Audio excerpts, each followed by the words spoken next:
British আমলে বর্তমান ঢাকার মুকিমাবাদ পরগনার জমিদার ছিলেন হাজী মুন্সি লাল মিয়া সাহেব। তিনি ছিলেন একজন সমাজসেবক।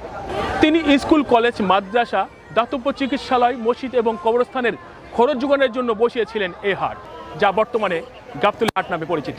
ব্রিটিশ শাসনের সময় গবাদি পশু বেচাকেনা হতো 107 বছরের পুরাতন এই হাটে। 1931 সালে জমিদার মুন্সি লাল মিয়া তার দাতব্য প্রতিষ্ঠানগুলো সহ এই হাটের জন্য 31 একর জমি ওয়াকফ করেছিলেন। 1917 সালে এই মাজার রোড এলাকায় গড়ে উঠেছিল সেই হাট।